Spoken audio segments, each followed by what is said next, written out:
out in the open, but sometimes I leave stuff alone until I see you pull it out. Because I just kind of like to let you take off with it. I'm not much of a quarterback. I'm a pretty good running back, though, wide receiver. Okay, that's running. I got that running. We're all here this morning. I'm just getting it all going. Let's see him up there.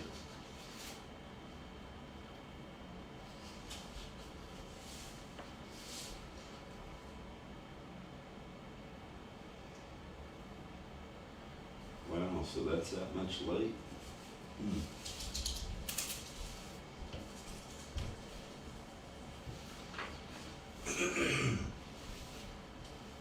I'll have to remember not to turn that on over there until I turn that on. Because they got Adidas stamped right on their face. Okay.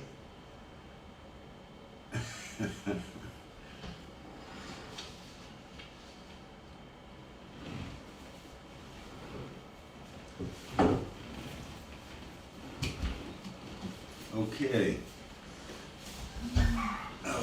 We are here this morning, and it's raining out here, and I got a little bit of a late start this morning, and that one did too. That's all right.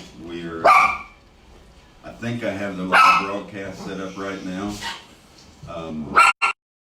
There were some things that the new USDI card, whatever you call it, video and sound card, they weren't matching up, and our tech guy worked on it, and I can see the sound bouncing all the way to the top, almost yellow, so yeah. We should be okay. And hopefully, if somebody's on the live broadcast, you can either type in and tell us. But I listened to it in there, and we last night for a while just to make sure, and it seemed like it's doing okay. So good to be back, and continuing to look at the things that we did. I got this mic set up. I'm gonna have to find one that's got a shorter piece to it. Once that twists off. But anyway, I don't like it this staring me right in the face, but that's the way it is at the moment.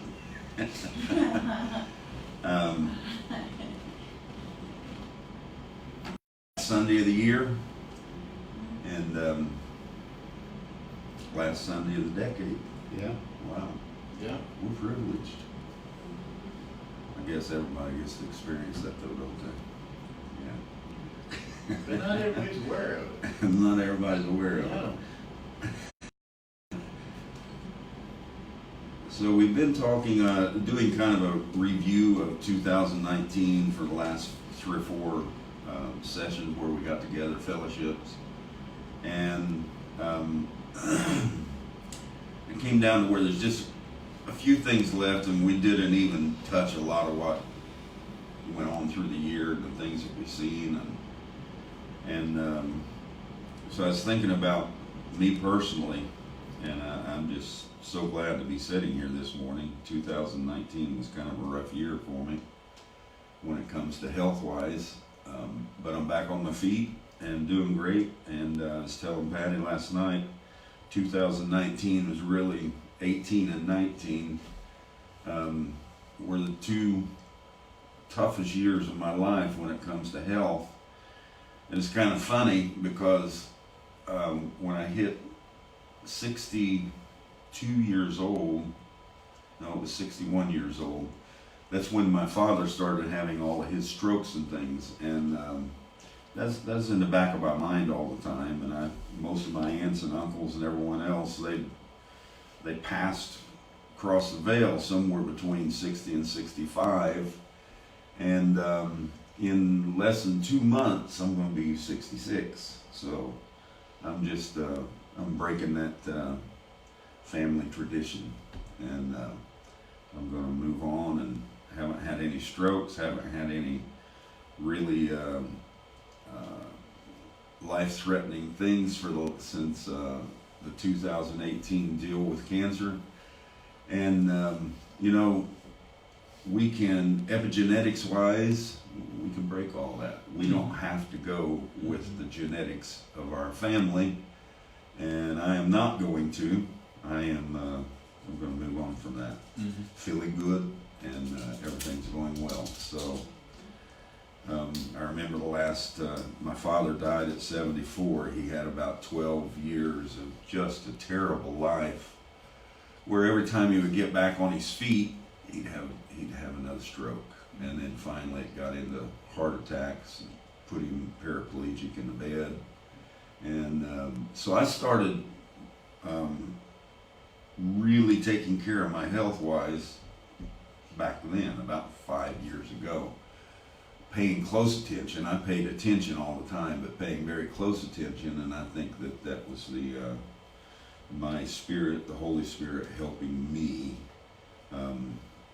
If I hadn't done that and really paid close attention and stayed exercising and stretching and everything, I don't think I would be sitting here this morning. So, and that's how much we need to begin to trust in this thing inside of us. It was talking to me, telling me you need to do something about your weight, you need to do something about your health, you need to change the way you're eating. And it was talking to me a lot because I was nearing that, I guess, goal line or whatever of the family. And so we all need to pay very close attention to what's talking inside you. And I'm gonna set this thing up so we can see you got yours. I'll check the live broadcast real quick. So. Okay, that's what I was going to do here. Oh, okay. Then I'll see. Well, no, you do the live broadcast. I was just gonna see if this is on here, which I hope it is. Facebook.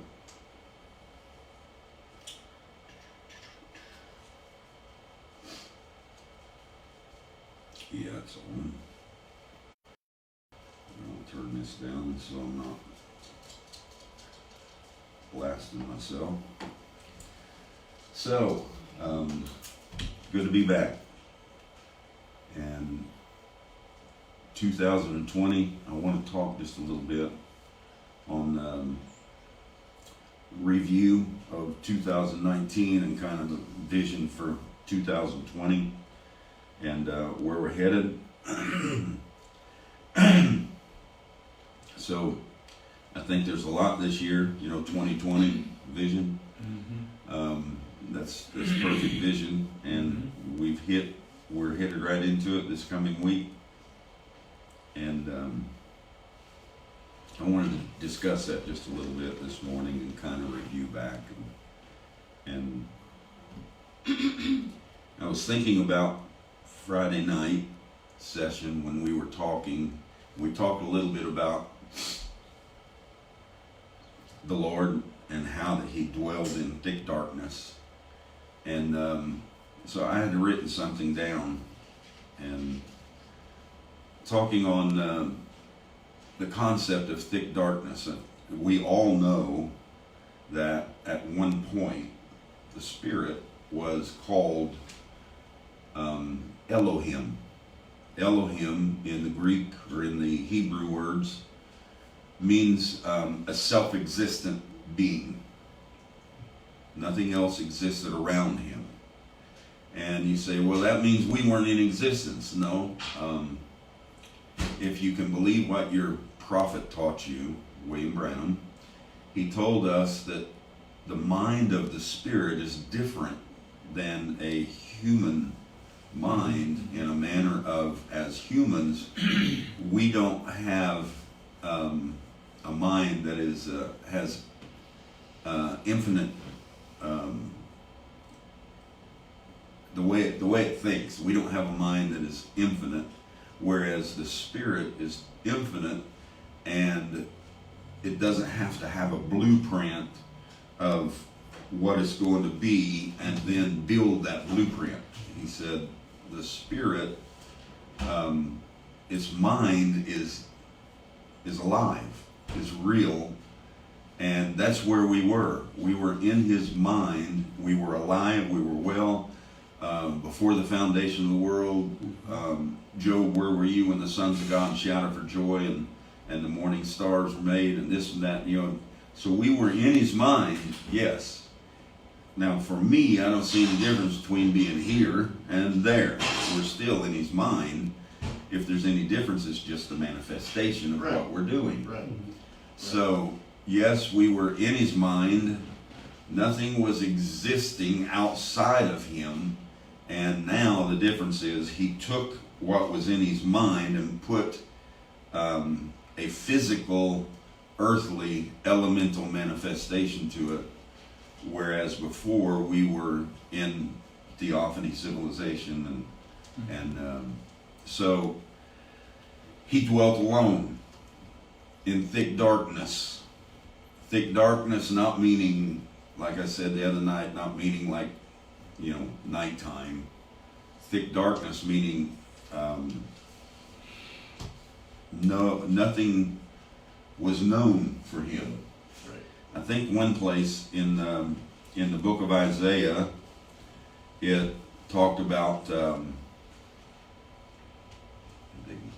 that's my phone. In the book of Isaiah, it talked about he dwelled in thick darkness. I think Moses talked about, when he was on the mountain, he dwelled in thick darkness. All it's saying is the people didn't know what he was. All the way up, really, until a lot of the world didn't understand who he was in Acts 17 in Athens. And what took place? Paul went into Athens and he was walking around and he was talking with people and he was sharing his message and sharing what had happened to him. And he noticed in Athens an inscription to the unknown God. Mm-hmm. He was still, to some people, he was still dwelling in thick darkness. Mm-hmm. All the way up till, creation had been going on for thousands and thousands of years, yet still they didn't know who he was or had not come to that understanding. He was dwelling in thick darkness. The unknown means darkness. It hasn't been developed yet. It hasn't been manifested yet. And so we see the Lord dwelling in thick darkness as Elohim, and then he began to move himself out by becoming the creation. And I wanted to read this. The prophet said the Lord dwelt in thick darkness. We know that this doesn't mean nighttime. And when the prophet said he moved into the darkness and brought light, that doesn't mean that the sun came up. It has nothing to do with those kinds of things. It just means that he removed the darkness or he began to make himself known. And thick darkness is the unknown, and coming to the light is opening his understanding.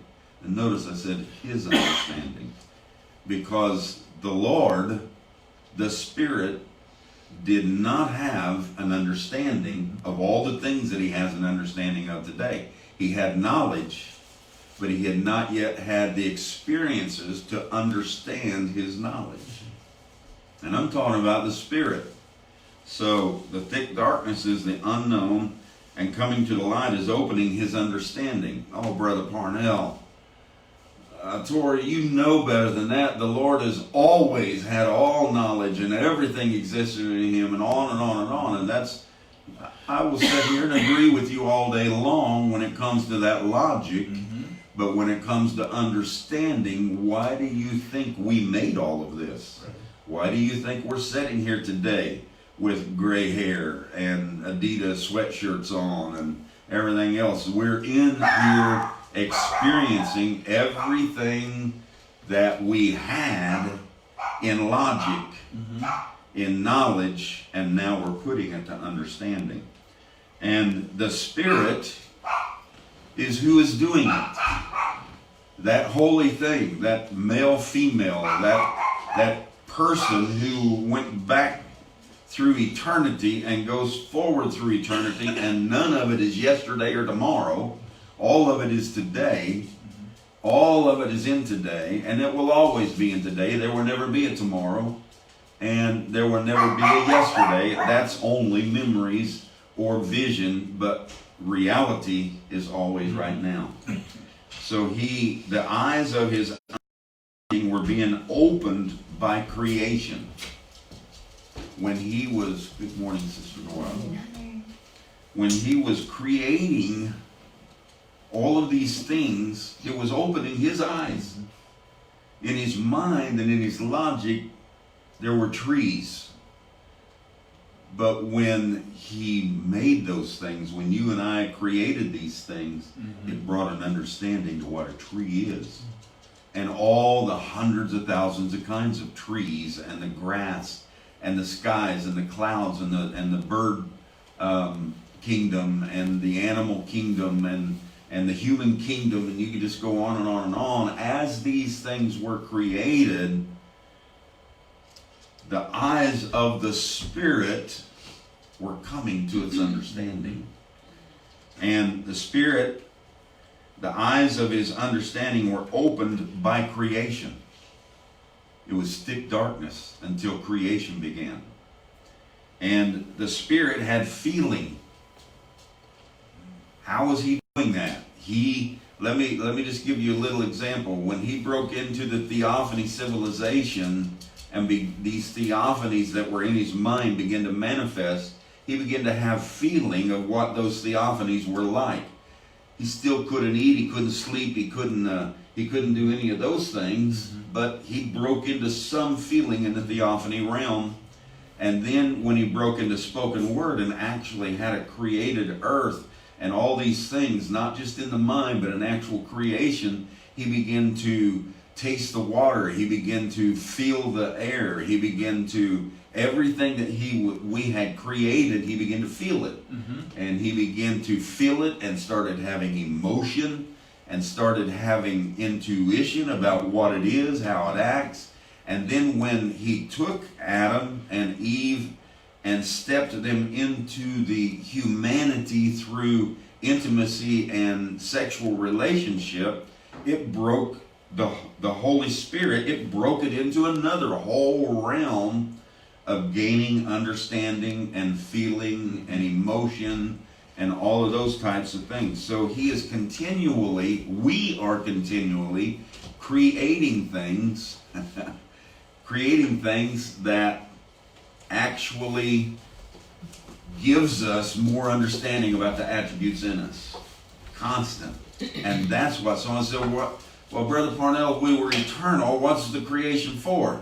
For you to understand yourself and how eternal you are. That you never, all of your attributes coming out, just unrolling themselves. And listen to me, you're never going to come to the end of your attributes. Never. You're eternal. And when you are finished putting the spotlight on one attribute, and you've detailed it all out, then you're going to use it throughout the rest of eternity with that understanding, and you're going to move to something else. And you're always going to have that understanding. And you're always going to carry it with you from then on. Understanding is something you gain by creation. That's why we brought creation here. The Spirit had feeling, emotion, intuition, began to use it by partaking in the creation.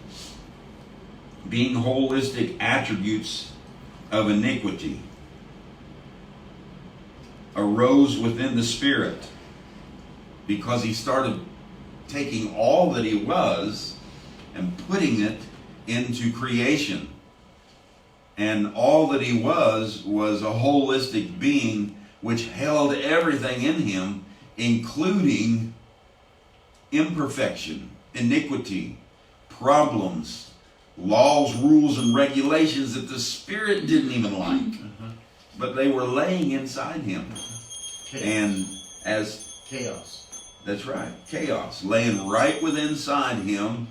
And as it came out and manifested itself, we said, ooh, this doesn't feel good. So what he done was he took the iniquity and the attributes of iniquity and the attributes of righteousness, and he said to himself, and we said to ourselves, this righteousness feels right.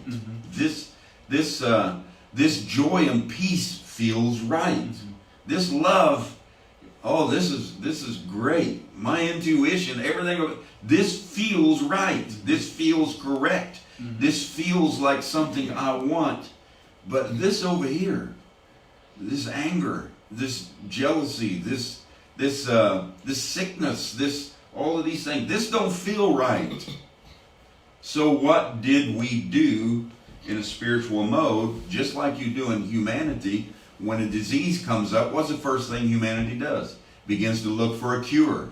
They find it in mold, they find it in plants, they find it in everything. They look for a cure till they find it, and then vaccinate everyone or begin to have everyone partake of that cure. Well, remember, in the beginning, he created man in his own image. So all of these attributes that you see man doing, the Holy Spirit's doing it. And every time an attribute rolls out of him that has something that he doesn't feel good about, and those things laid in him, he begins to develop that and begins to recast it and begins to make it to where it is something he can live with, something that he feels good with, something that he feels correct and right with, and then he has control over his holistic being. You do the same thing. You're not going to live in something you don't feel good about. You're not going to push yourself to do that. You're not going to go out here and put yourself in a situation where that you got to live your whole life not feeling good about it. You know what you'll do? You'll turn from, if you can't correct it, sooner or later you'll turn from it. You'll walk away from it.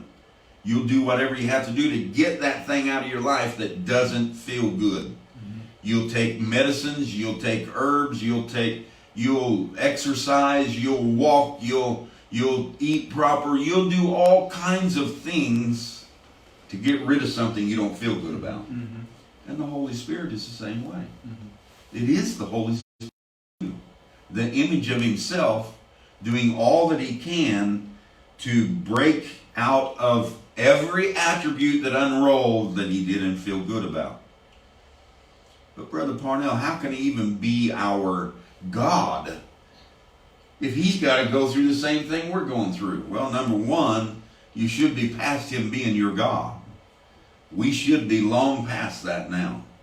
And number two, if the Spirit can't learn anymore, we've come to a point we can't learn anymore, because we are the Spirit. We are all those things.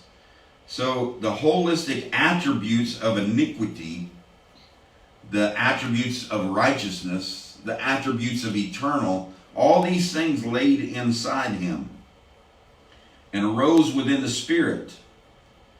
And it didn't feel good to the Spirit, so the Spirit began to develop and change and recast that attribute that came out of him. He did it when he put Adam into the earth. Coming into the sexual relationship, the Spirit had to start over. He had to start over. He had never had a feeling like that. He had never had a feeling from the moment he was birthed to have to start working and sweating and pushing himself for all that the human being does and waiting on death. You know, this is not a good feeling. And he knows that. The Spirit knows that. So what did he do? He began to push away in order to remove the sting of death. So we see him here. Now, he arose in the Spirit. He didn't like the feeling in this iniquity, so he moved to finish it. He moved to recast iniquity. He moved to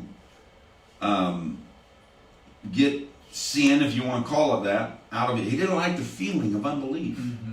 He didn't like the feeling of sin. He didn't like the feeling of sickness. He didn't like those things, although those things rolled right out of him. Mm-hmm. He didn't like them, just like you don't like certain things. I said it Friday night. I said, all of us were made in the image of what we were in the spirit. I said, you take two sheets, take lay one down over here and one down over here, and then I say to you, okay, I want you to take a pen, a pencil, I want you to write down all the things you like about yourself on one sheet, and all the things you don't like about yourself on another sheet. And if you'll take the time and do it, you'll fill both sheets up. Mm-hmm. There'll be things you just flat outright love about yourself, and there'll be things you don't like about yourself. Mm-hmm. And do you think that the Holy Spirit would be any different? Mm-hmm. He has those things, and he recasts. He takes this page over here that says dislikes. Mm-hmm. He takes this page over here that says likes, and he knows that he's got to live with both of them.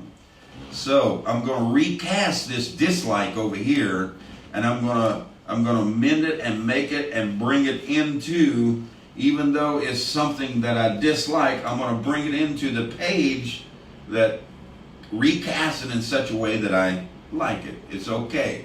I'll get by with it. It's something that you do in creation to understand yourself. That's why we had creation. So the Spirit, it didn't like some of the feelings it had. So it moved to finish those, to change them, or to transform that part of himself. Just like you do. You transform that part of yourself that you don't like all the time. So the Spirit created a body. He's got an entire body of the earth, but he created a human body. And that body was Jesus. And he used that body for himself. Mm-hmm. Do you understand who you are yet? You say, oh, the Spirit didn't need those things for himself. He made man in his image. He needed those things for himself. He created a body and used that body as an intercessor between the likes and the dislikes. He put an intercessor in here. And when you put the intercessor in there, it's a propitiation for this guy over here with all these likes to reconcile this part over here of all the dislikes. Reconcile it to yourself and recast it and make it something that you like, that you can control, that you can live with. So the Spirit created a body and used that body as an intercessor, as a propitiation, as a mediator. When the one over here, it's the same Spirit, and this Spirit over here dislikes so much that it says, I'll just destroy them all. I'll destroy them all, and I will start a brand new nation. That's what I'll do. Because these people, I brought them out of Egypt, and they will not listen. They are full of unbelief. They are full of all these problems. And I'm going to walk down off the mountain, and just like I dropped 50,000 of them into the earth, I'm going to get rid of them all and restart over again. This guy over here with all these likes got fed up with all these dislikes. Mm-hmm. And then, because he had a mediator, he had an intercessor, he had a propitiation, he had set that in gear, set it into place, he stopped. Mm-hmm. And he began to think. And he said, you know what? Yeah, I like, just look at a family situation. I like this child over here because it acts so good, it's so sweet, it's so humble, it's so loving. And this one over here won't even let me hug it. It acts so mean. It does these things, it does that things. And this one with all the likes said, I'll destroy this one and I'll keep this one. And something on the inside said, don't you do that. Take this one over here that you don't like and make him, recast him, mold him, and develop him to where he's like the other one. And that's what we are doing with ourselves. We have within us a holistic view and a holistic nature, and we have a body. You want to know who Don Parnell's intercessor is? Right here. You want to know who my propitiation is? Right here. You want to know who Sister Norod's is? Sitting right there in that seat. And every time you get so angry at yourself that you say, I ain't good enough, I ain't this, I ain't that, I'm going to get rid of this, I'm going to get rid of that, you got to stop. You got to come to propitiation. You got to come to mediation, and you got to say to yourself, you know what? I can't just throw away part of me. I have to deal with it. I have to recast it. I have to develop it. Yes, there are two things in me. There are likes and dislikes, and I need to bring them together and develop them. The Spirit did that. The body, as an intercessor, a propitiation. And then what did he do? He took that body that came through the womb of a woman, was subject to the law, tutored and governed under the law, sweated, cried, wept, was in swaddling cloth. All of those things that he came up, he took that body that he didn't feel so good in. It got hot, it got cold, it got sick, it got headaches, it got everything. And he took that body and he destroyed it. Remember, we know what the word destroy means. It means changed it. He destroyed it by placing all the iniquity on that. Placed all the iniquity of the world, everything. Everything that he felt against Adam, everything that he felt against Balaam, everything that he felt against Korah and Dathan, everything that he felt like destroying things. Everything that he felt, he took this body that he had created of himself, and he put all of those feelings of iniquity and everything else in him, of all that anger and everything, and he put it right on that body. And then he took that body, put it on Calvary, and that body hung there with the entire process of the world, the entire process of Lucifer and the serpent and the devil and Satan and the red dragon. That entire process, he nailed it to that tree. Finished. He finished it. And Jesus hung there and cried out, "It is finished." What was finished? He had reconciled the dislikes. He had brought all of it back in line, and he brought it to where he could now, because he had conquered those things, developed those things, he could be the leader of a brand new creation. And in so doing, the Spirit had changed his character, his feelings. That's why you don't see 50,000 people falling into the earth at a time anymore. That's why you don't see bubonic plagues, and you don't see all these things striking the earth the way it used to, because he moved up through his feelings. You don't see all of these things happening the way it used to, because he moved through his feelings, and he corrected so many things through this body that hung on Calvary.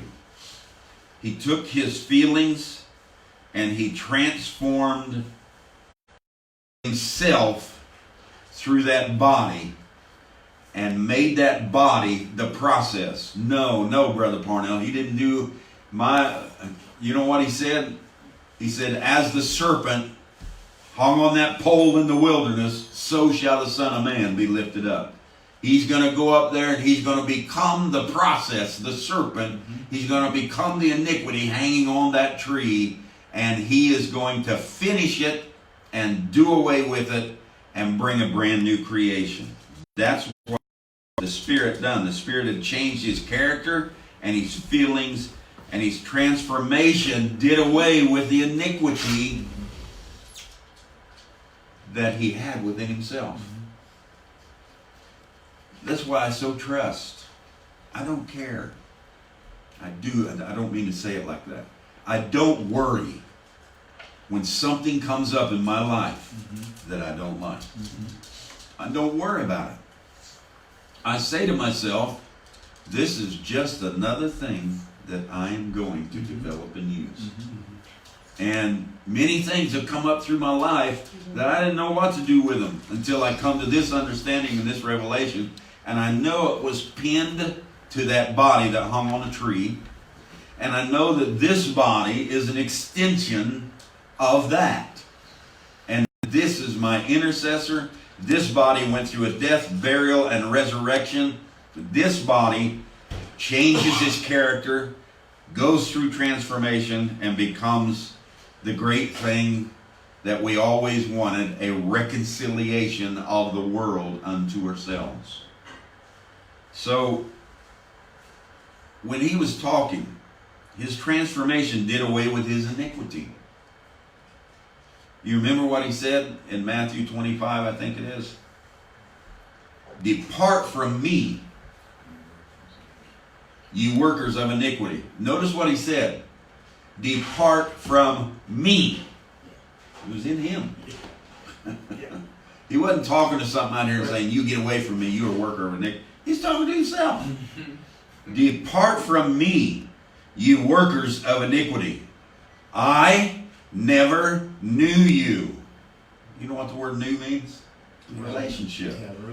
I have never had a relationship with you. I have recast you and made you into something else that I can live with, that I can walk in, that I can be. I have done away with my iniquity. Depart from me, ye worker of iniquity. You that would make me turn against myself. You that would make me dislike myself. You that would do all these things. Depart from me.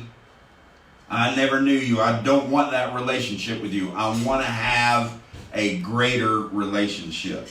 And in his own words, he was speaking about himself and how he didn't want a relationship with those attributes that were less than what he wanted to be. He didn't want a relationship with them, and he changed those things at Calvary. Long awaited process coming through theophany civilization for I don't know how long. Eternity lays outside of time. Time is just a little draw of eternity. Then he went into spoken word and it's still laid there. And then he came into humanity and it's still laid there until he created that womb, made a process, took his iniquity, took his body, hung it on a tree, and then when all of that sin, what did Paul say?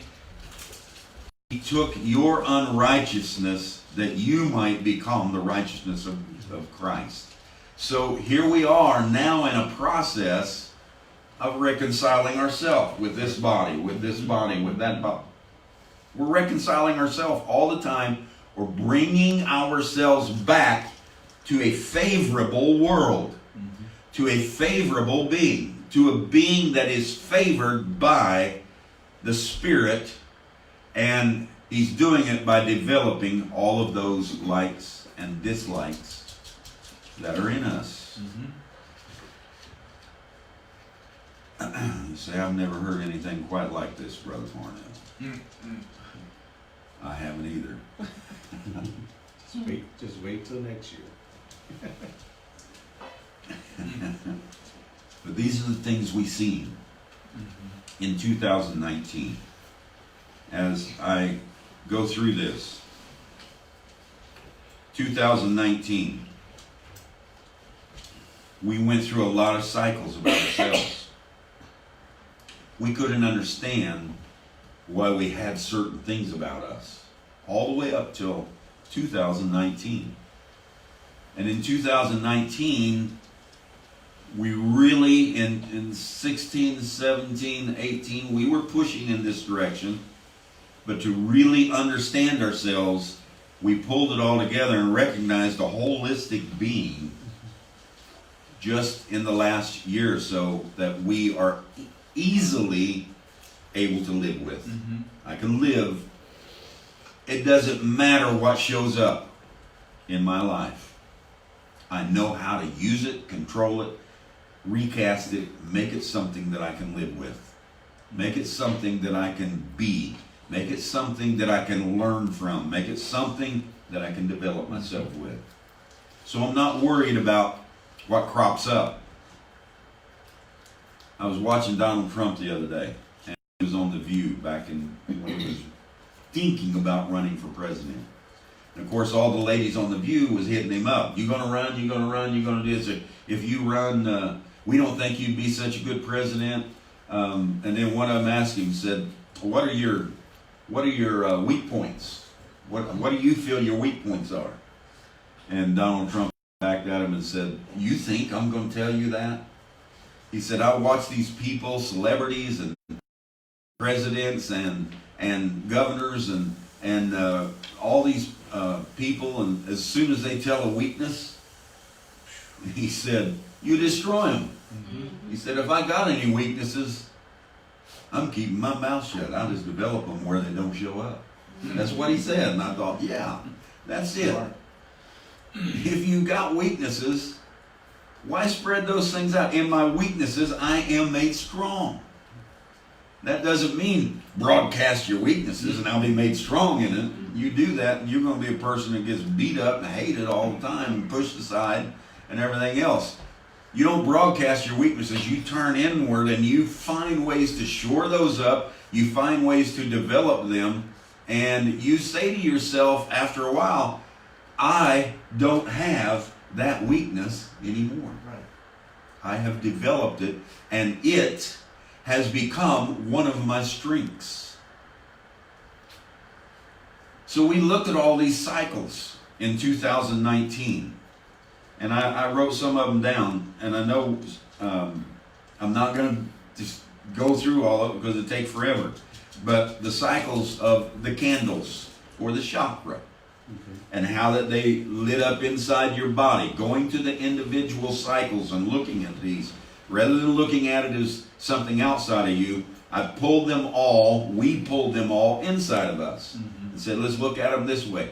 The candles in the 7 church ages in the book of Revelation became the chakra within our own body, and how that these lights lit up.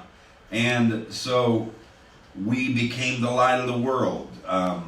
You are a city set on a hill, and that light is shining. Don't put a bushel on it and a basket on it and hide it, and on and on and on. So we came to an understanding of these cycles within us. The cycle of candles. You had Ephesus, Smyrna, Pergamos, Thyatira, Sardis, Philadelphia, and Laodicea. That was 7 movements in the earth, but those movements were inside you. If you go back now and you think about those candles as being movements inside you, and you read them again, and you'll see how that you left your first love, or you came out of the spoken word into humanity, and then you went into Smyrna, which is bitterness.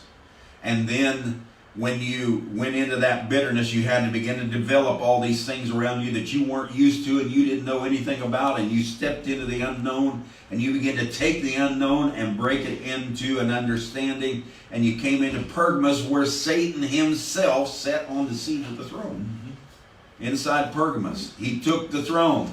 Satan, these processes, they begin to take us over and overwhelm us, and then we come into Thyatira, where the whole theme of Thyatira was be faithful until death, and you'll receive a crown of life.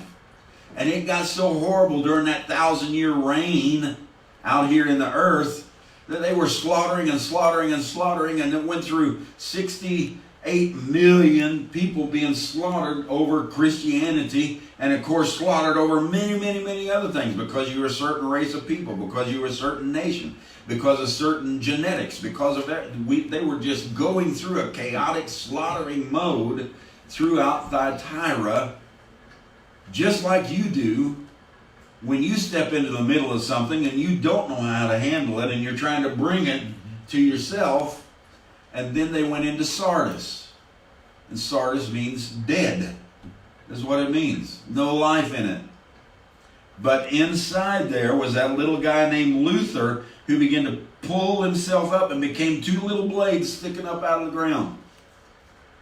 Just exactly the way you do. When you come to total death and chaos throughout the Ephesus, Smyrna, and Pergamos and Thyatira, then those two little blades begin to come up in your life and you say, I feel better about myself. Mm-hmm. It's the chakra going on inside you. And those blades go through a process and push you right out to where you become the wheat. Mm-hmm. As you come through Philadelphia, the church age of love, and as you come through Laodicea, and all of these things, you travel all the way through that candles and chakra. We had these cycles that we talked about. Instead of looking at it as 7 church ages and 7 manifestations in the earth from the year 33 AD or 53 AD until Sunset Mountain, that's great.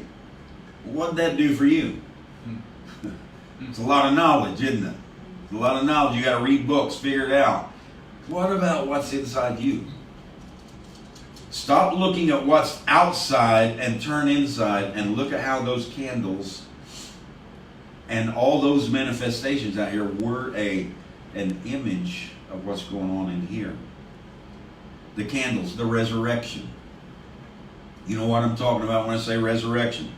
We went through that in the book of Revelations, how that you come through the resurrection and the body change and the carrying away, the going up higher, the rapture, whatever you want to call it, and then into the wedding supper and the tribulation period as you eat and you're sitting right in that bitterness of how you feel about everything, and then you come right from the wedding supper and the tribulation period into the battle of Armageddon, the slaughtering of all things, and the millennial reign. And then as you come to the end of that millennial reign, you come to another, quote, unrest.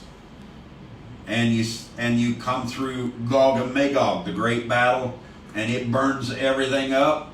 And when it burns everything up, you come out into new heaven and new earth, into a total rest. So the whole cycle of the resurrection is going on in you all the time. You catch something with your eye. You understand with your eye of understanding. The third eye picks it up. And you have a body change, or you develop yourself to put that in your life, this thing that you caught and understood. And as you put that into your life, after you have a body change, you go into a rapture, or a carrying you up higher in an understanding of how you should be. And then what takes place? You begin to eat on a wedding supper, or you begin to eat on the new food of what you just found out about yourself. And as you eat on that new food, you know what it does? It begins to cast off and recast who you are, or you go through tribulation. You're not sure exactly what to do. You go through great tribulation, and you come out on the other side in a millennial reign after you've gone through your battle of Armageddon and all these things happen to you. You step out into a millennial reign, and it's a short period of rest, and the devil is loosed for another season. Boom, you go right back, you catch something else. And you come through a body change, you come through a rapture, you come through tribulation or wedding supper, and bang, you come out into a temporary rest. Boy, this feels good. And man, about 2 weeks later, boom, here it comes again. Resurrection, body change, rapture, wedding supper, and tribulation, and out into another little millennium, and then the devil's loosed again for a season. So the devil's just a process that keeps you rotating back until you learn those things about yourself that you need to learn. I really believe that you can go through more than one experience many, many, many times until you learn who you are and how to cope with that thing. You know, they have reincarnation, they have all kinds of things that they try to make it, and all of those have a certain little bit of truth about them. But there is this one truth for sure. However it's going to happen, you're going to keep going through something until you cope with it and learn it and bring it into your life and get rid of the chaos and come to some establishment and organization and control of that thing. It might be 1 marriage, 2 marriages, 3 marriages, 4, 5, 6. It might be 7 or 8 deaths. It might be coming back, do it. Whatever has to happen to you, it's going to happen until you learn that thing. That's your resurrection cycle. You step out into new heaven and new earth. These are the things we looked at and took them out of the cosmos, out of the earthly manifestation. We put them in ourselves and said, these are the things going on in me. This is 2019. The darkness to light, the dimensions. We changed up those dimensions to understand ourselves. If I throw 7 dimensions out there and say they're out there, and after you're done with this dimension, you're going to step in that one, and this linear move will take place over here, and you'll step out of this. And what's that do for you? It doesn't do anything for you. But if I take those and I pull them inside, and maybe give them a little different name so that I understand myself. Space, the first dimension, is just darkness. And when you come through that darkness, then the next thing you have is elements. Because what did the Lord do? He created. You come out of the darkness and out of the space, out of all those things. He created. And when he created the elements. And what do? You put on elements. And then the next thing you do is you step into time. This is going on in you all the time. You have a darkness about you. You don't know what to do. You don't understand it. You step into that unknown. You feel it. You work with it. You think about it. You practice. You keep searching and hunting until the light comes on. You step into that time. You coordinate it, you control it, and then you move over into the whole concept of science. And that's how to develop it, this thing that I have found out about myself. And then you step into unrest. And when you step into unrest, the unrest comes because you're trying to figure yourself out. You're trying to bring these things into your life.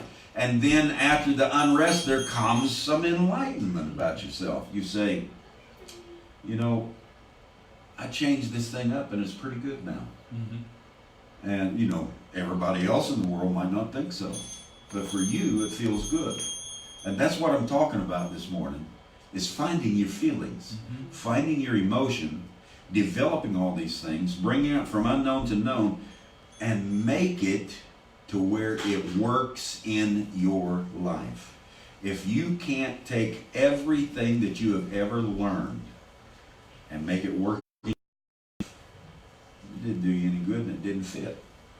I have a lot of things that didn't fit in my life and I just moved them out because they don't fit.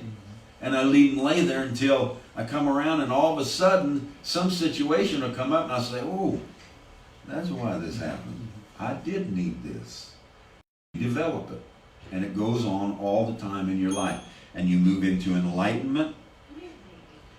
The next thing you move into is arrest. From unrest to enlightenment. Oh, okay.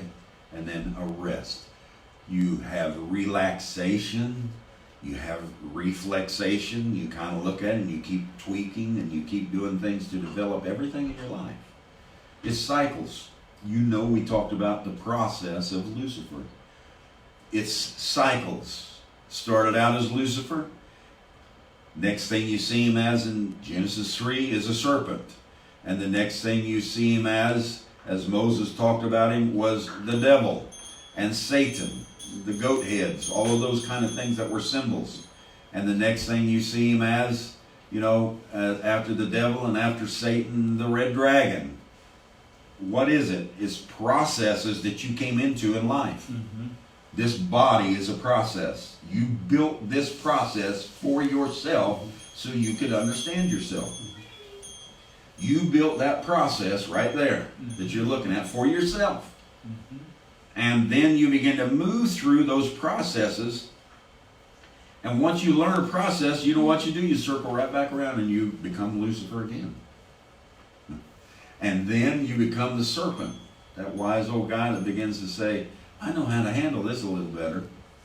And then you become the devil, or you become something that you have found about yourself in the process that you need to develop.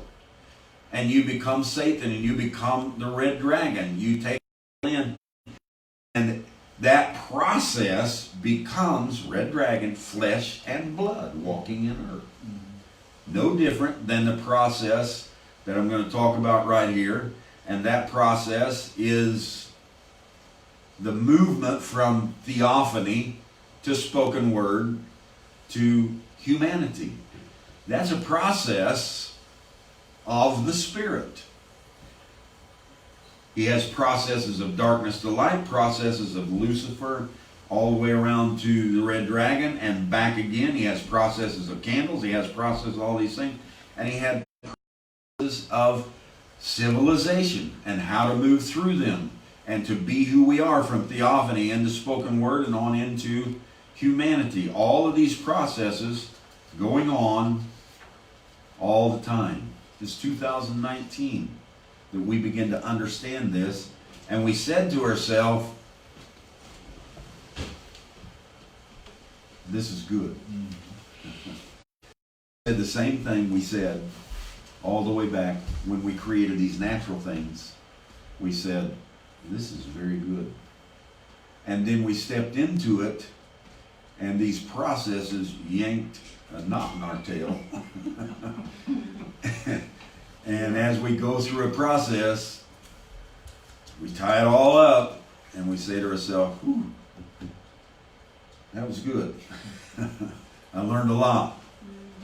So we're right back to being just like him. We have the mind's cycle. You remember what the mind cycle was? We started out with a theophany mind, and that mind evolved to put on flesh and blood, and it became a carnal mind.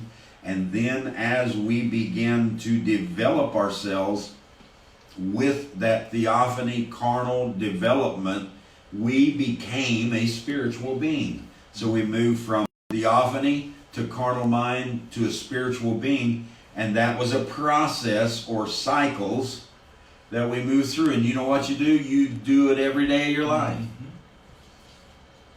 Oh no, this new situation comes up. How am I going to handle it? Well, what's the word say? Yeah, what's the word say? Theophany talking. And you say, I don't know if I can live up to that. I'm not. You know, and the carnal mind begins to say, you know why you can't live up to it? You're going to have to recast yourself. You became flesh and blood. Mm-hmm. And flesh and blood can't do all those things that theophany used to do because we limited ourselves to learn our processes one by one in detail. So stop worrying about not being to live up to the mind of the theophany. Right. So you kind of place that over on the shelf and you say, okay, now how am I going to deal with it? And you find a way to deal with it in flesh and blood because that's what you are. You acclimate yourself to the earth, and then it may adjust from theophany a little bit. It might not be exactly that. You come to a spiritual mind.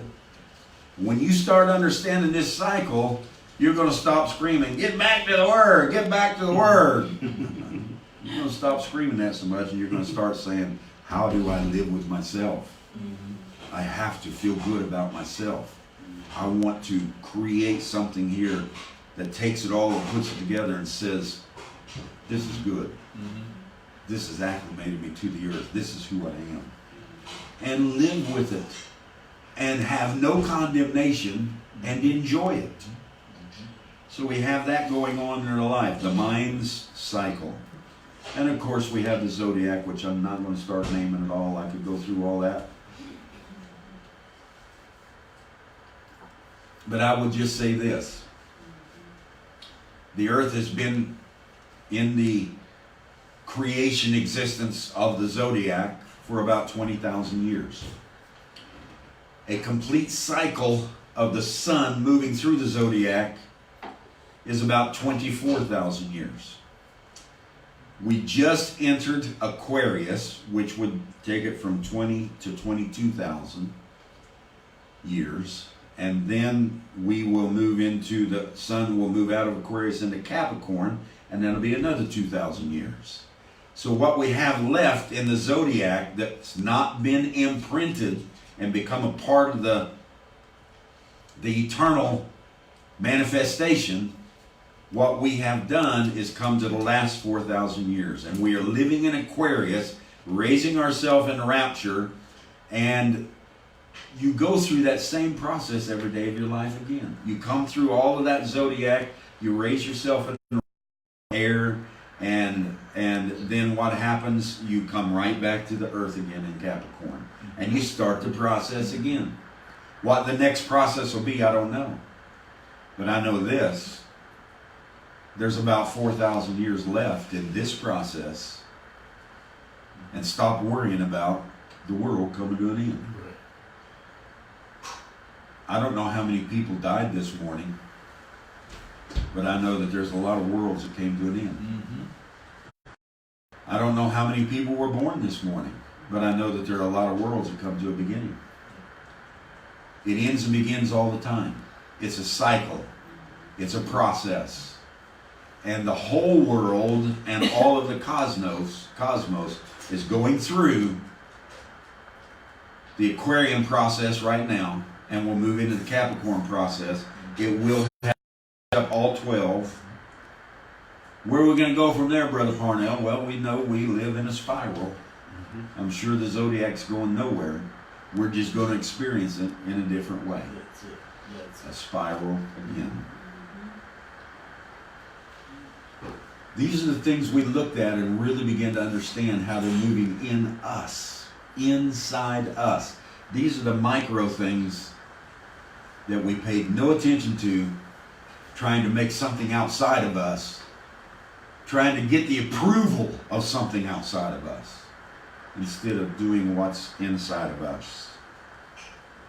So then we had dependence, independence, and interdependency. We had what you would call is a cycle of yourself.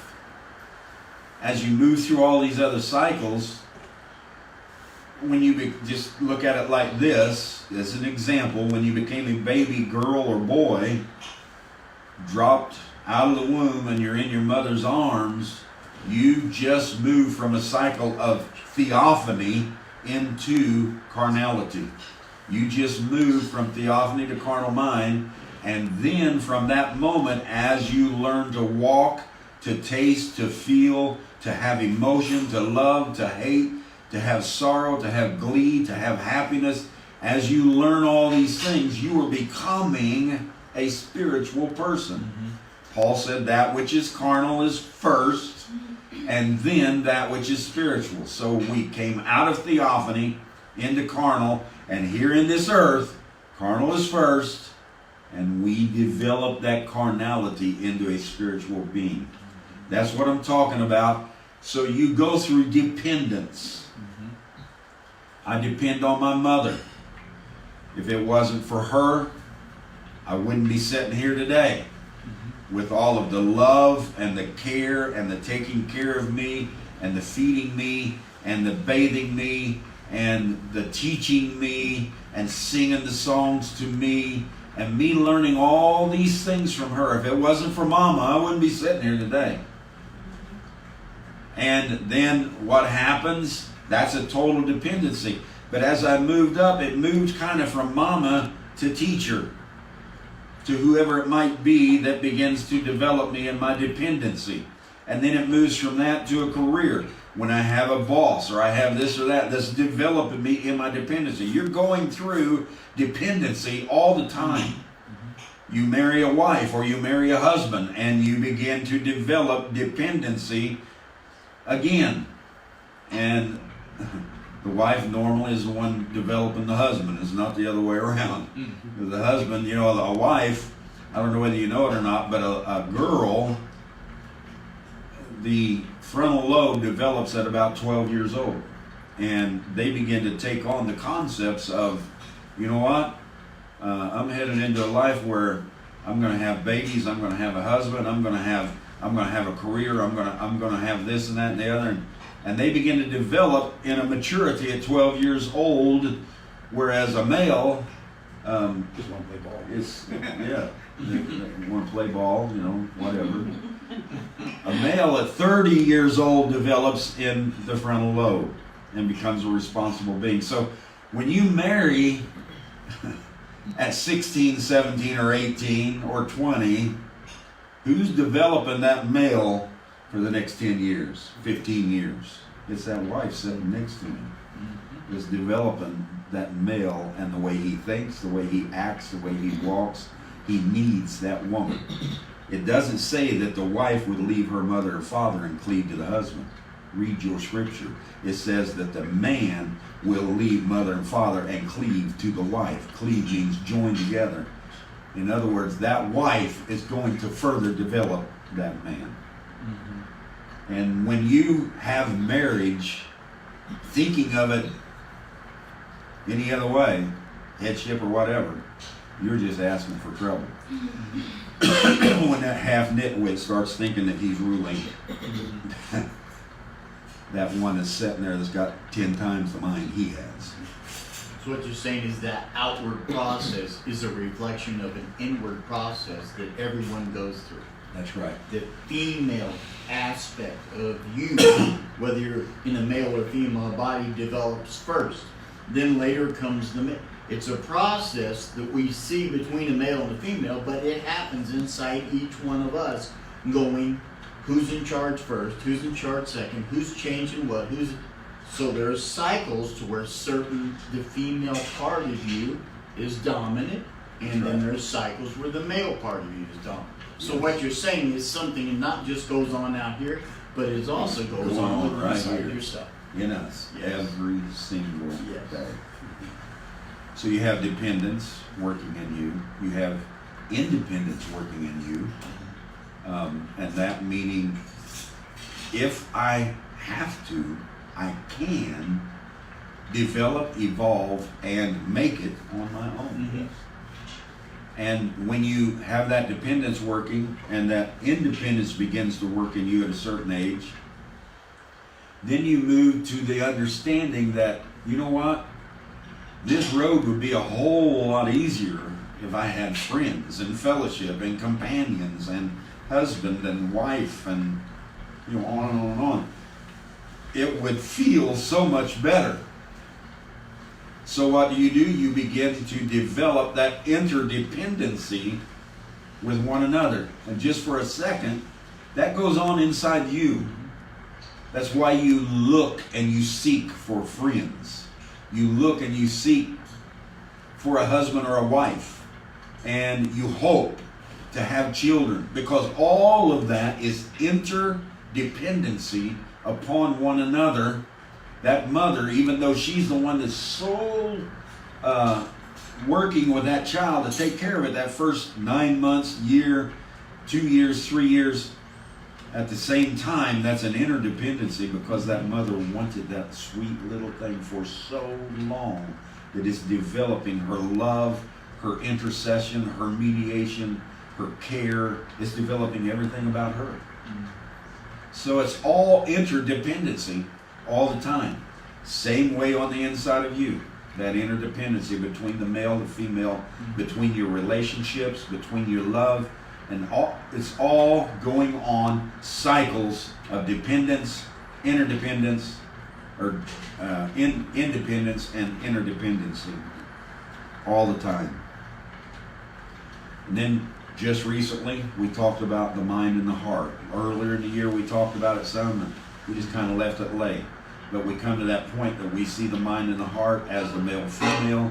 It joins together. It becomes one, and it uses you.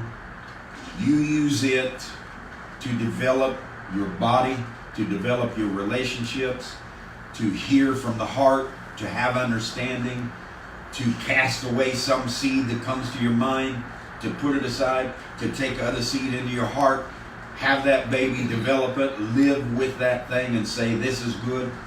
All of those things are going on inside you, the mind and the heart. I used to call it the Jericho Road.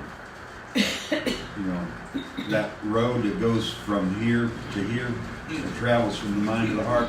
It's a Jericho. It's a road that you travel all by yourself, and you develop that thing to where you understand who you are, the mind and the heart.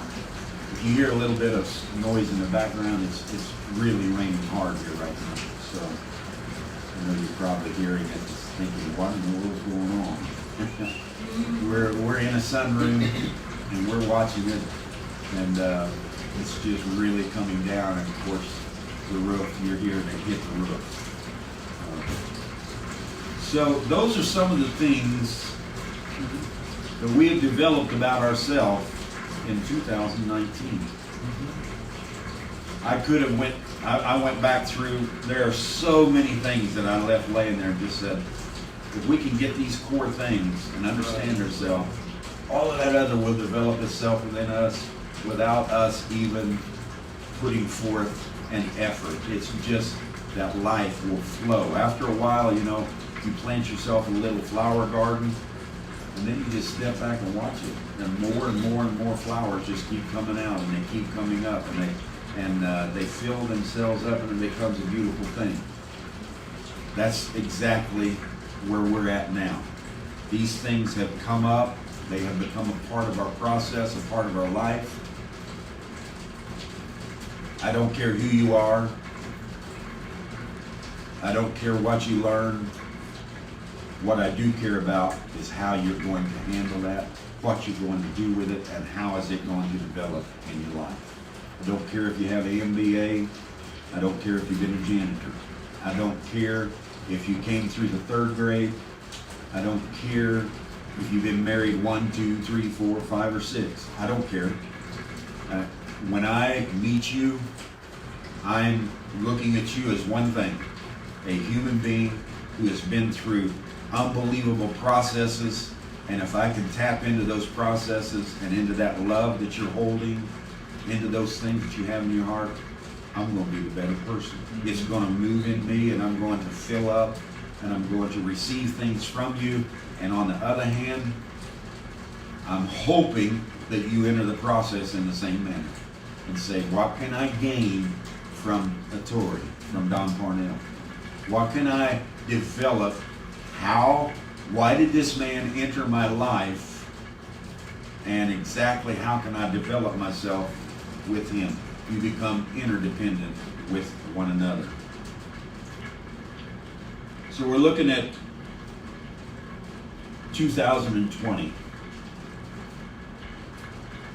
Wednesday, I guess it is. That's just a couple of days away. 2019's behind us.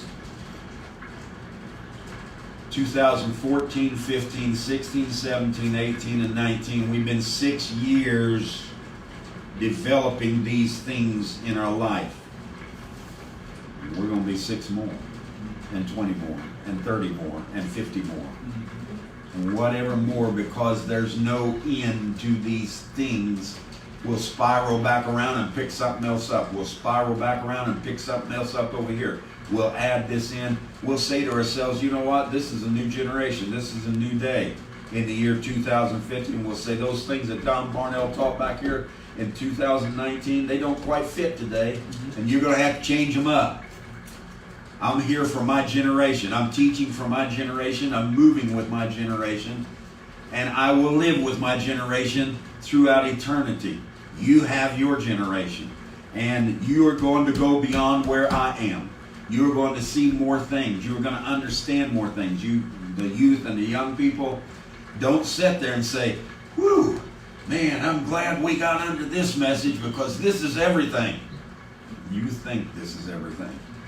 It's going to continue to develop, spiral back around, catch more, lay this down, put this aside. This doesn't fit anymore. Pull this aside. Doesn't mean that guy was wrong. Doesn't mean back there in 2015 when Don Parnell was teaching those things. Don't mean it was wrong.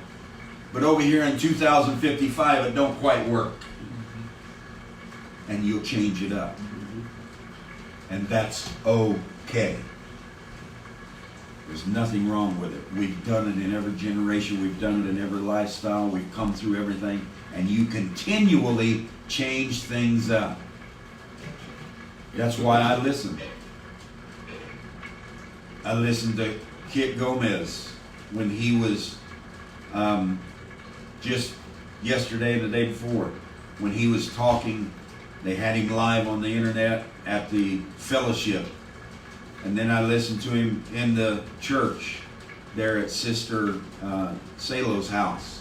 And I listened to the things he had to say. A lot of it was in Tagalog, so I just felt good about sitting there and just feeling the fellowship. But then he would say some things in English, and they were good. He's 20-some years younger than me. I'm learning from him. And I'm doing that with many, many, many brethren. I just named him for an example because that's what I've done the last couple of days. But there are many, many brethren, by the hundreds, and sisters out there everywhere that I catch and learn from continually. Because I want to, as long as I'm alive, I want to change and change and change and change. 2020 is going to be a change. Before, you used to say to yourself, what in the world am I doing? What good is going on in my life with all of these problems I had? And my children don't love me.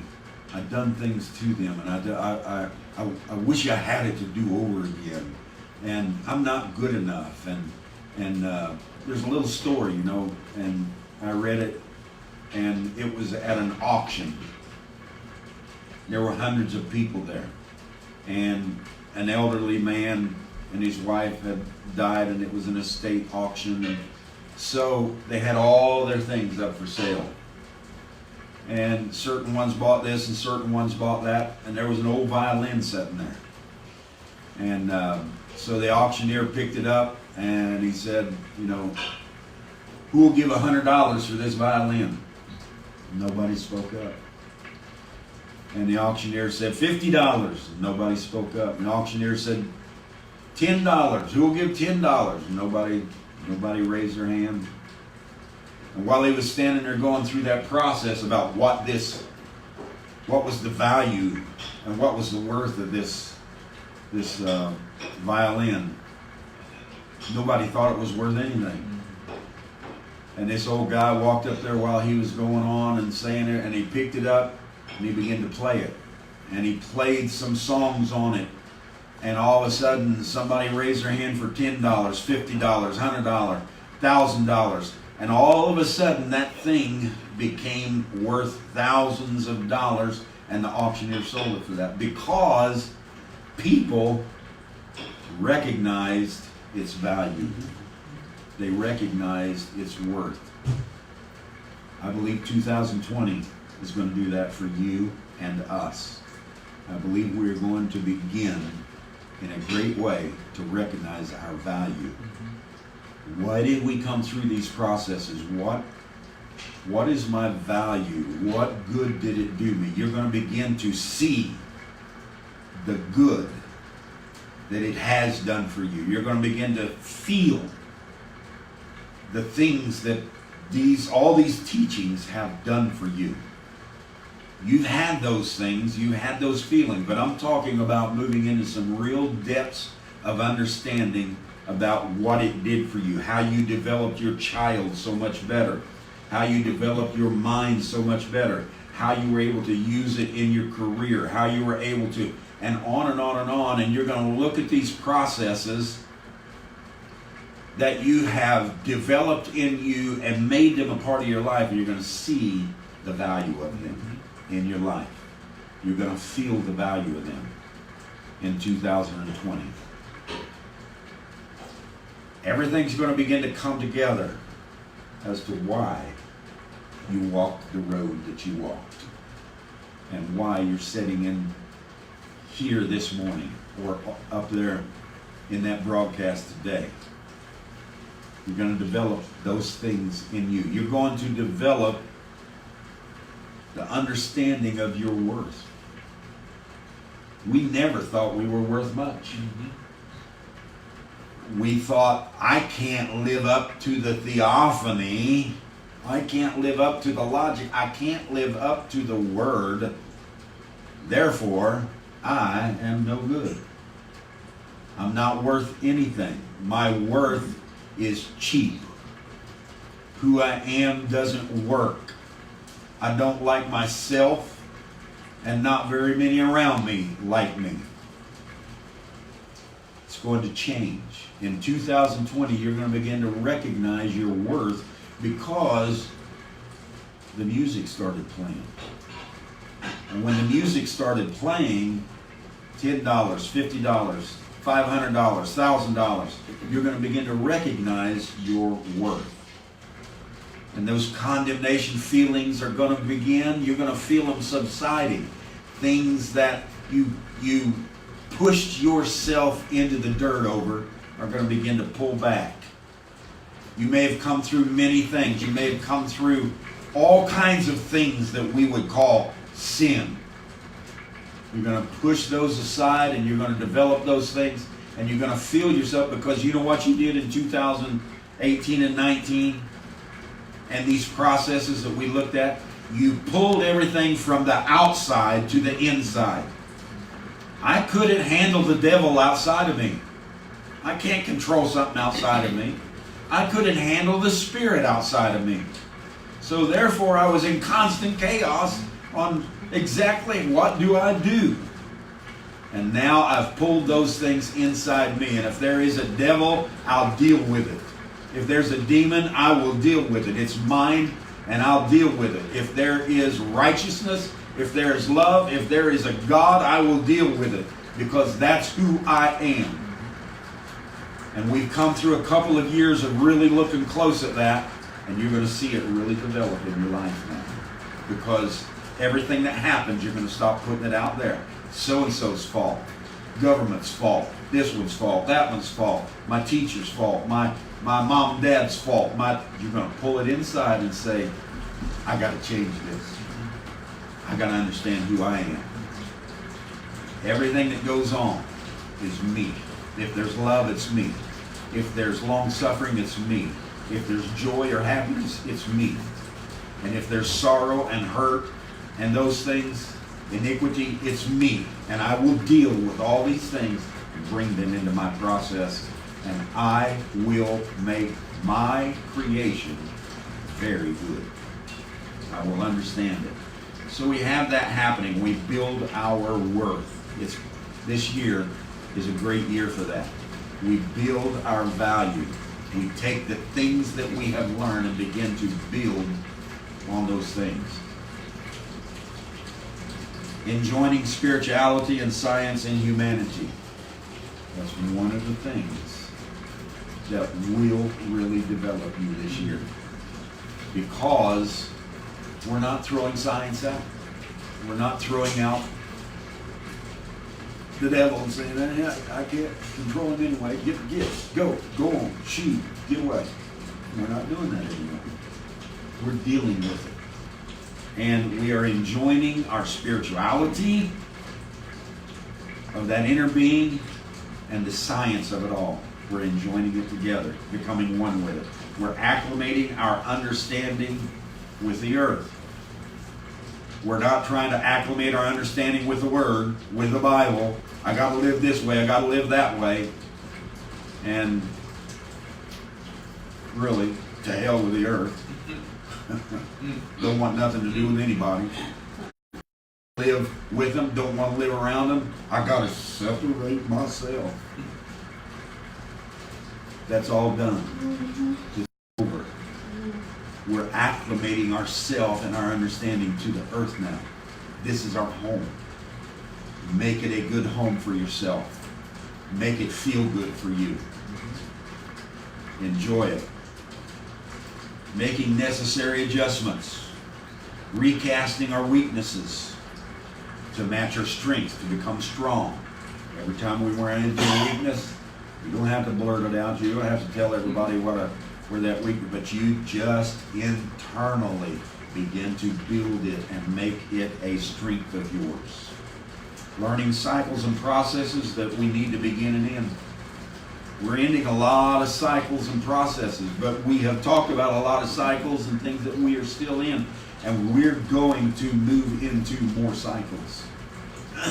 As we do, I'm trusting your spirit and yours out there, that we will recognize it, and you're going to help me recognize it, and I'm going to help you recognize it, because we're in this thing together.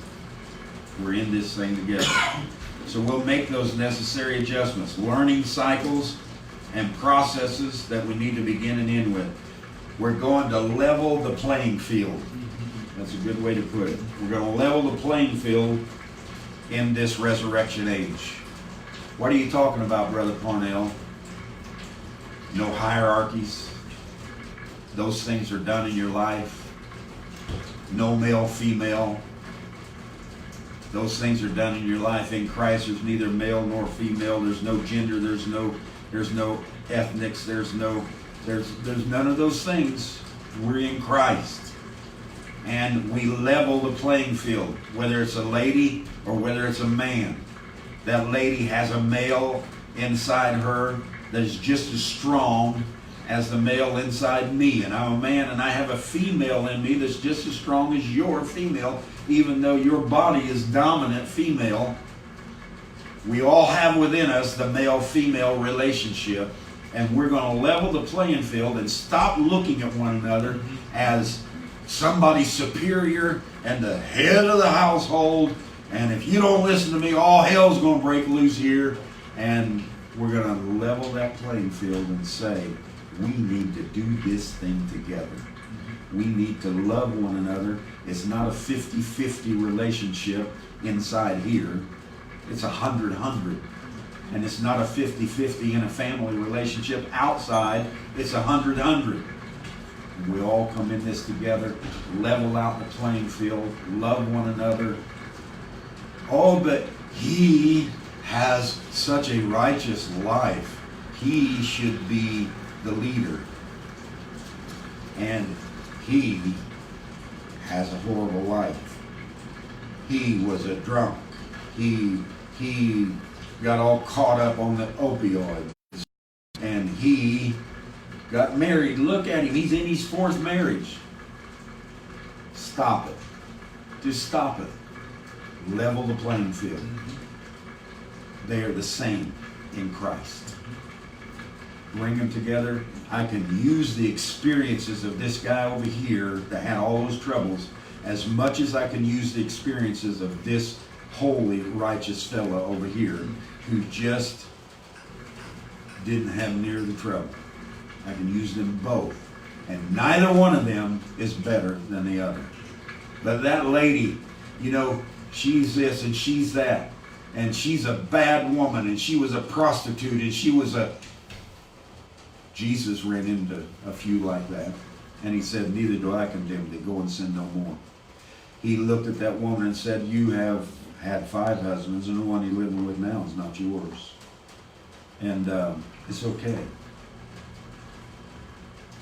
She didn't even come to the well at the same time as the virgins. The virgins come in the morning, the little sweethearts. They came in the morning and got their water, and the prostitutes would come after the virgins were done because they would dirty up the virgins. Well, let me tell you, Jesus chose the prostitute that came in and washed his feet with her tears and with her hair. He chose the prostitute that they threw down in front of him over top of them. He chose, and we need to come to that playing field to where it's all level. We need to come to that playing field that says, let's play in the right field. Let's not try and play in the theophany field where everybody's got to be the Word and everybody's got to be perfect, and if you don't, you're on your way to hell. Let's not play in the carnal field that says, I'm going to run out here and do anything I want. I'm going to live with this and live with that, and I'm going to get drunk, and I'm going to do this. I can do anything. I can just do it all. It's mine, and I'll do it, and I don't care what anybody says. Let's not play in that field. Let's level the field out, and let's play in the spiritual field, all of us in the field together. In the spiritual field, and take all the tools and all the processes that we've learned and help one another. That's what this is about. 2020 is about these things. We are going to come to these things. We are living in these things, and they're going to become stronger and stronger in us. It's 2 days away. That date doesn't mean a lot to me, but when you spread it out over a year, we're going to have some real things happening. Yep. We're going to see so many things outside of us develop. We're going to see elections. We're going to see people raise up that didn't like it. We're going to see people raise up that did like it. We're going to see all kinds of laws passed. We're going to watch all this on the outside of us, and it's going to get kind of tight. Mm-hmm. I can tell you it's going to get kind of tight. I can see it all over the world. But we have what we need to get through this together. We're going to see all kinds of things happen spiritually. I was talking with a brother just the other day, and he said, I'm just not on your path, Brother Parnell. I'm not on your path anymore. I used to believe what you believe, but I don't believe it anymore. And he said, I'm not going there. And I said, well, brother, I'll tell you what I'll do. I'll wait here for you. I love you. He said, no need of waiting. I'm not on your path. I said, oh, it'll come back. You'll come back to this path because you have to come to love divine. It's going to be a part of you. The process you're going to follow is not going to be the same process I followed. But down here, somewhere, the maze leads to the way out. And we're going to meet right there. Mm-hmm. And I'm going to wait right here because my love tells me you're just as much a part of me as anybody else. I don't think he knew how to take that. There wasn't a whole lot more to the conversation. I think he expected me to just blast him and do everything. And when I put that love out there, it was kind of surprising to different ones. That's where we're at. Oh, I may get a little upset at somebody. You may read where I, backhanded them accidentally. Didn't mean to. Accidentally on purpose. Yeah. And when you see that in me, I see it in a lot of you in a lot of ways. And you know what I do? I look over it. You that are out there that I travel with, you that are sitting in here, I see it in a lot of us in a lot of ways. I see that raise up and I say to myself, that's all right. And I look right over it and we keep walking and I never mention it. Because we've got to come to a level playing field. To work in this field with one another. In 2020, we're moving in that direction very strong. I don't know what time it is. 11:32. I wanted to take just a minute and say, open it up, which Sunday I usually try to bring something, but I wanted to open it up for just a minute.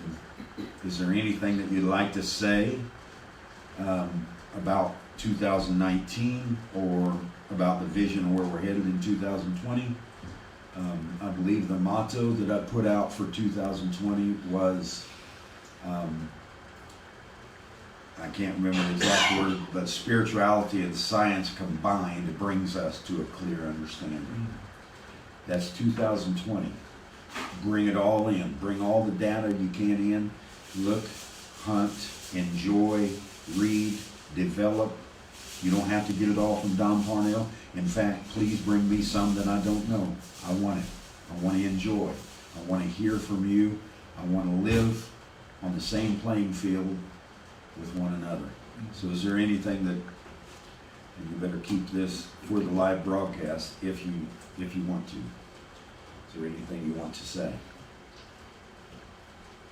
Like you said, we're all in this together. This journey. This year I've learned developed and discovered so much about myself. And I discovered that through fellowship with you. and you've helped me to learn more about myself. I learned more about you. It's been a great journey this year. There's a lot more I want to do next year, a lot more personal development within myself, how to handle my family in a different way, and not handle as in the sense of manipulating, but my way of looking at things in my family, how I can change myself to make myself a better person for my family, a better husband for my wife, which I'm sure she would love to have a better husband for herself, a better father for my children. And just, I want to make myself a better person for all of you. And I enjoy the fellowship. I enjoy seeing the things on the website, on Facebook. You know, all you brothers and sisters that are together at the convention. I'm not sure what you're titling it, but I wish we were there with you. I really do. Spirituality and science is what Mm-hmm. Okay.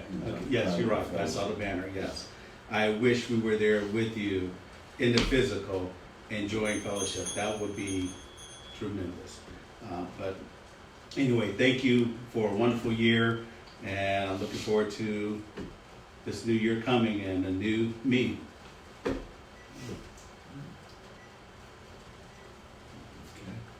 Anybody else? Yeah, I'll say this. Overall, I see becoming aware of our spirituality, because we've been aware of our carnality forever. Becoming aware of our spirituality is the movement in the earth, and the focus is love divine. And when I look at that, and I see the contrast with people, I just want to say one thing. You were meant for this, or you would not be here now. If you were meant to be in something else other than the focus on love divine right now, in this day and time. So don't ever think that whatever happens is overwhelming, because you were meant to be here and deal with this and develop yourself at this particular time.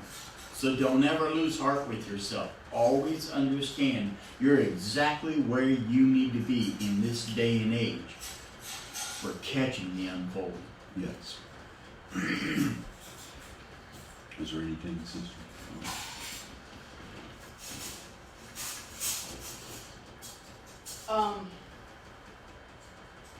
This was years back when I started listening to all this.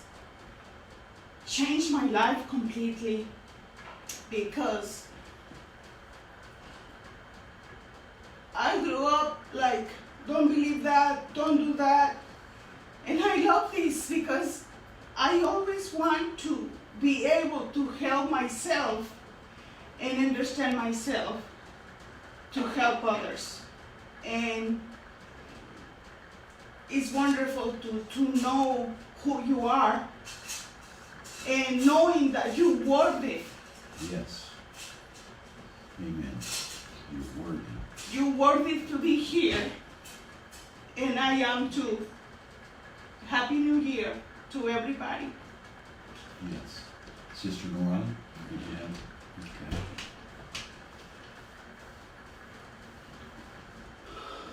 So we are coming to 2020. It's a year of development in a whole different way. We listen to a lot of things about spirituality. We listen to a lot of things about science. I'll put it like this. It's a year of practical application coming up. Letting these things, and I'm not talking about applying them to where I got this sheet of paper at home and I got 21 things that I've got to apply this year. That's what I'm talking about. That's not it. I'm talking about feeling it, applying it, feeling it in your playing field. You know, John the Baptist came, and the scripture said about him in the book of Isaiah that he would take every mountain and make it level. And he would take every valley and make it high. What is it saying? What is it saying about John the Baptist? He wasn't going to be an excavator. He wasn't coming with bulldozers to tear down mountains and fill in valley. He was leveling the playing field so that when Jesus, our Lord, stepped on the scene, everybody had a level playing field. Everybody could move in that spirit. That's where we're at today. We've had every mountain brought down. We've had every valley brought up. We've leveled the playing field. And Sister Aubrey, Sister Norad, sister out there who is sitting with your fourth husband, sister out there who has gone through prostitution, sister out there who's had things, and brethren who have been the drunks and the smokers and the everything else, the playing field is level. None of those things matter. Right. None of those things matter. We're all in the same level playing field together. Let's help one another. Let's love one another. That's the year that I see. Anything else? Do you see anything on there that? No. Great liberation and better perspective of the world around me. It's Brother Ben. Brother Alan Stuckless. This is a beautiful picture of me. Thank you, Brother Atori. A wonderful confirmation of who I am and who we are. Okay. So good comments. We love you.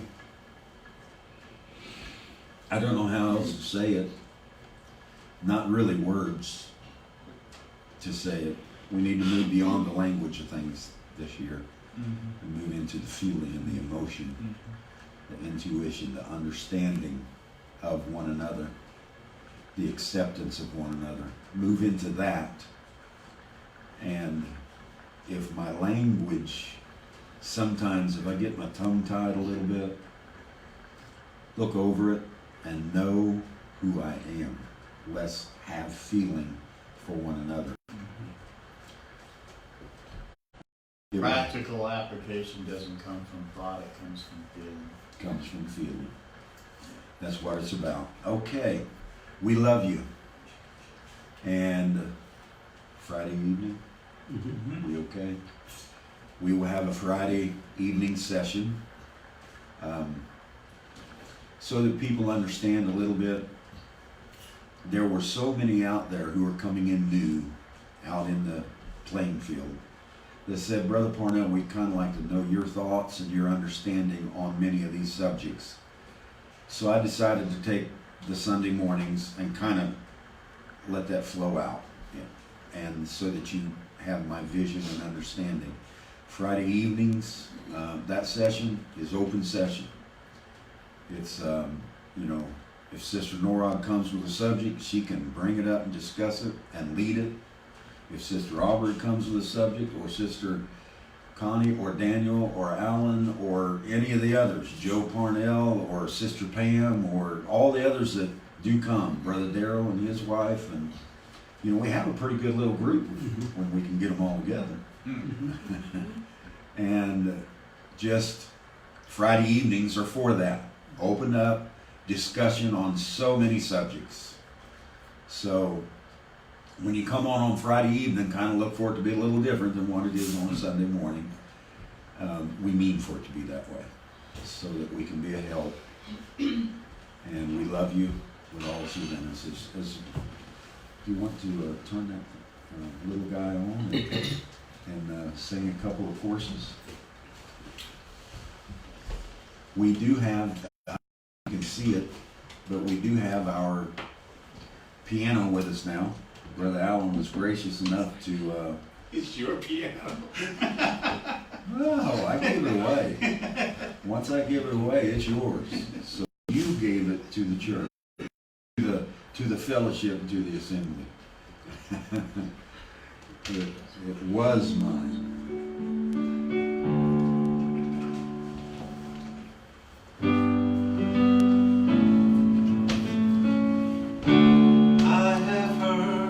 So many songs, listen to 1,000 tongues, but there is one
wash it clean.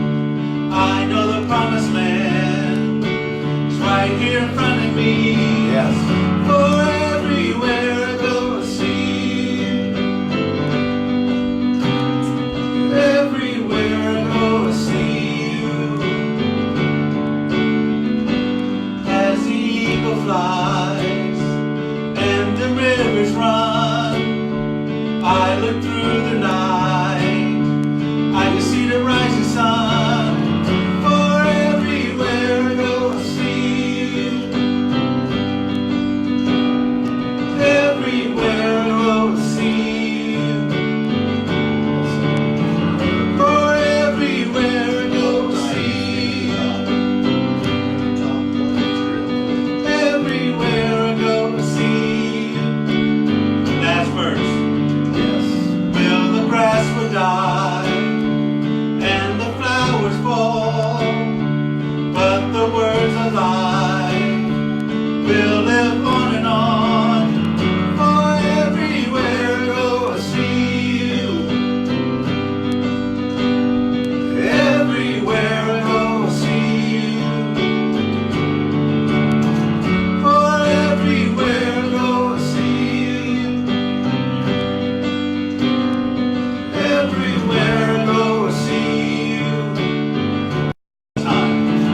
For everywhere I go, I see you. Everywhere I go, I see you. For everywhere I go, I see you. Everywhere I go, I see you.